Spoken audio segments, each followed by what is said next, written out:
예.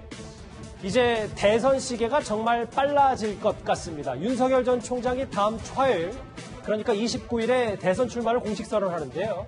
지난 3월 검찰총장 사퇴 이후 110여일 만입니다. 대권의 첫 발을 내딛기까지도 참 많은 일이 있었는데 저희가 화면을 모아봤습니다. 저는 국민과 함께하는 자세로 힘차게 걸어가는 여러분의 정당한 소신을 끝까지 지켜드릴 것을 약속합니다.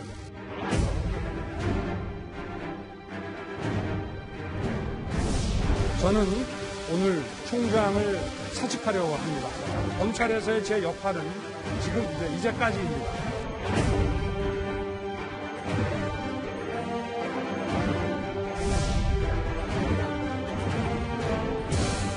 이제 제가 걸어가는 길을 보시면 잘 아시게 되지 않겠나 싶습니다. 여러분이 지켜봐 주시길 부탁드립니다.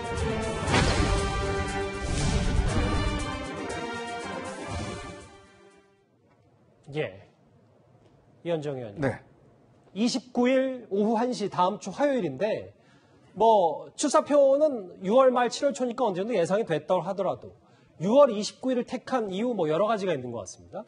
그러니까 일단 6월 29일이라 우리가 생각나는 게 6.29 선언이 기억나지 않습니까? 1987년도 6월 29일 날 당시에 노태우 대표가 이제 직선제 개헌을 당시에 이제 발표를 했죠. 바로 이제 그 직선제 개헌이 그 헌법이 현재 있는 바로 민주적 이제 정부를 이제 구성하고 있는 겁니다. 그래서 우리나라 민주화의 출발점, 그게 바로 이제 개헌의 출발점이었죠. 그 87년 체제의 출발점이 바로 이제 6월 29일 날 된 것이고, 우리에게는 굉장히 이제 유의미한 그런 날짜인데, 예. 아마 이제 그런 날짜도 아마 고려의 대상이 되었을 겁니다. 특히 이제 민주화의 출발점, 바로 거기서 이제 본인이 다시 출발하겠다는 그런 심정. 또 하나는 이제 매년 윤봉길 선생 기념관에서 장소가 열리거든요. 그렇죠. 아마 그것도 보면 결국 윤봉길 의사의 애국의 정신, 구국의 정신, 이런 것들을 좀 본받겠다라는 이제 그런 하나의 메시지가 담겨 있을 것 같고요.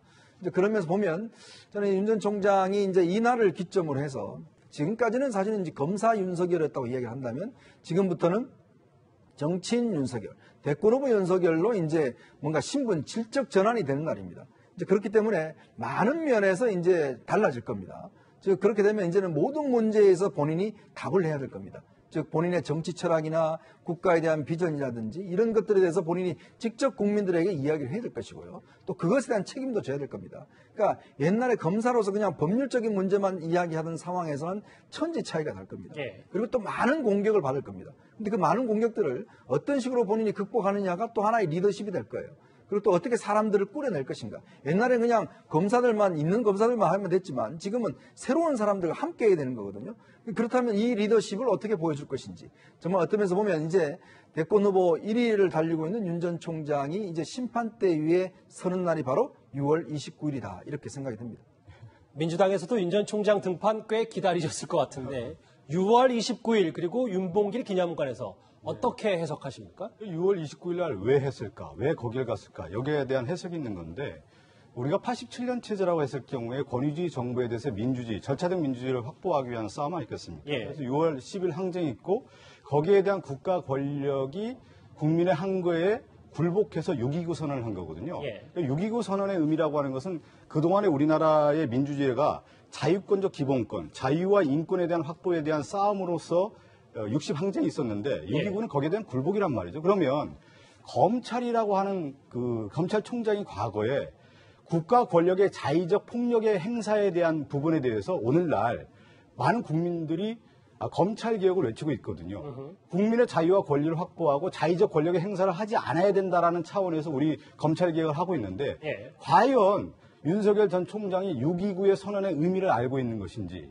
이 부분에 대한 이제 퀘스천 마크가 좀 드는 거고요. 또 매헌 윤봉길 의사 기념관에 갔다라고 하는 건데 윤봉길 의사는 일제시대의 애국심을 가지고 그 권력에 대한 국가 권력에 대한 항거를 의미를 한단 말이죠. 그러면 윤석열 총장의 그동안의 과거의 삶이라는 것이 국가 권력의 행사를 했던 사람이지 항거를 했던 사람은 아니거든요. 그리고 거기에 대한 메시지를 담으려고 하면 내가 왜 거기를 가는지 그 역사에 대한 어떤 통찰력을 가지고 얘기를 해야 되는 건데 저는 6.29의 의미와 매헌 윤봉길의 의미가 과연 윤석열 전 총장의 과거의 삶과 매치가 되는 거냐.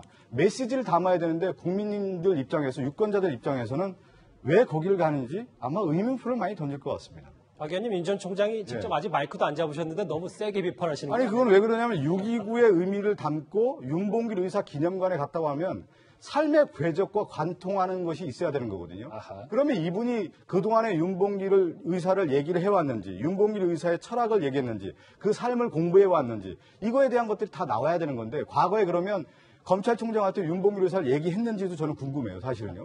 그리고 예. 검찰총장 하면서 검사하면서 6.29의 참 의미를 얘기했는지, 그리고 87년 체제가 갖고 있었던 절차적 민주주의라고 하는 우리 역사에서의 그 피와 땀과 눈물이 알겠습니다. 녹아내렸던 그 역사성을 인식하고 있는지, 이 부분에 대한 것들이 충분히 녹아내려야 되지 국민의 설득이 되는 것이지 단순하게 같다라는 것 자체가 메시지를 전달해 줄 수는 없다, 이렇게 보고 있습니다.